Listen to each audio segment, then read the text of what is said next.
Welcome, guys. We are going to look at yet another important concept under annotation, which is called repeatable annotation. So there are situations where you will want to repeat the same annotation on a declaration. And in that case, you are supposed to create a repeatable annotation. Before I show you how to create it, I'm just going to show you a use case.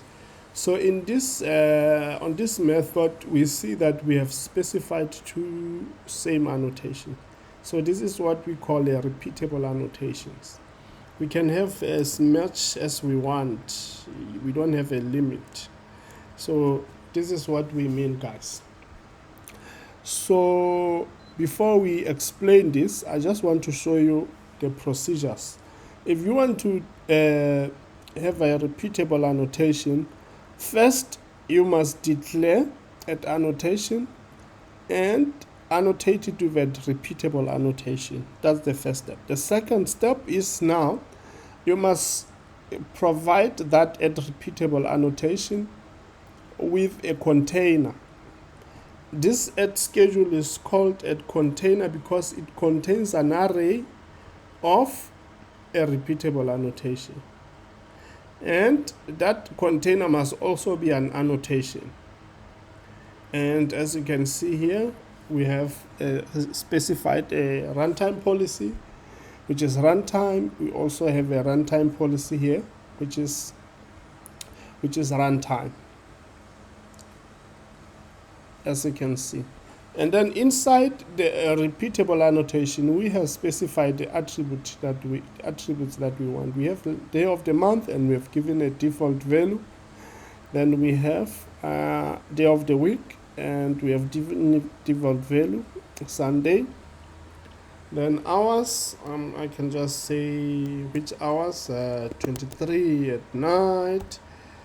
And we can also say 22. Okay, maybe 23 and 00. We can just leave it at 0, which implies 23 and 12 midnight. So these are the values.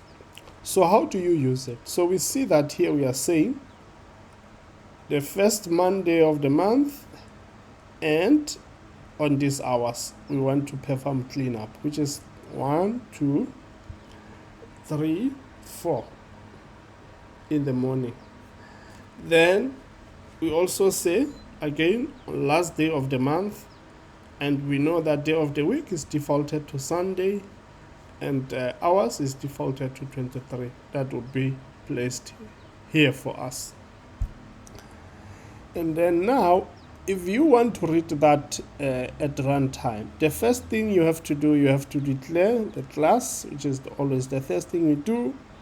Then where did we apply the annotation? On a method. Then you declare method object. Then you pass the name of that method. That method requires an int. Then you specify the method requires an int parameter. Then what do? You say from that method, get annotation, you specify the container, class, and then the value. And that will give you the value. Since the value is an array of the repeatable annotation inside a container. This is what this means. So if we could do this, we'll see that it's an array of repeatable annotation, but inside a container.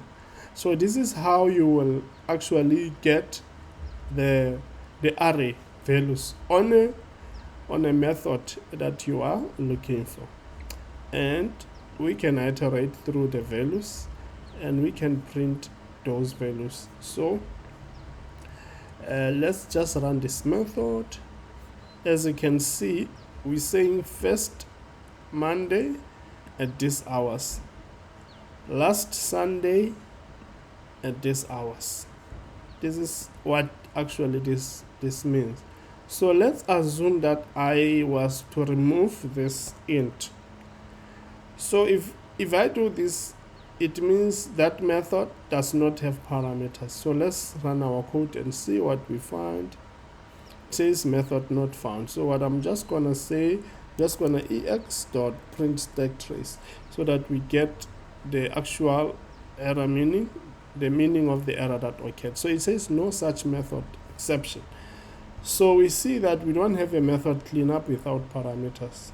So if I say int dot class, I'm saying method do cleanup that takes in an int as a parameter. This is what the reflection will do. It will look for that particular method. And also don't remember this method must be public. If it's private, we're gonna end up having the same issue. So we're gonna make this method to be public. Then I'm gonna run this code again. Then I get the values that I'm looking for. So this is the use case that you can have for repeatable annotation, and I hope the explanation makes sense. So if here you wanted to make it an enum, you could actually break it down just like here. So we could say day of month, and what we can do, we'll create for enum, we are making it an enum for type safety. So we can say enum day of month, then here we can just say last, second, first, can say 10th, whatever you want it to be.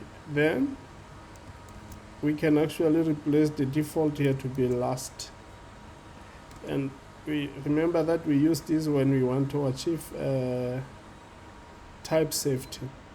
So, and then here we'll just remove this and say first, and then here last, So we have obtained, we have enforced type safety on our values. And we see here we have first, we have last, as you would want. You can put 10th also, if you want to put your own custom enums. So as you can see, you can use enums in an annotation, but you cannot use other object types like object, and other thing. But you are allowed to use arrays. So that is all, guys, in terms of repeatable annotations that I have to say.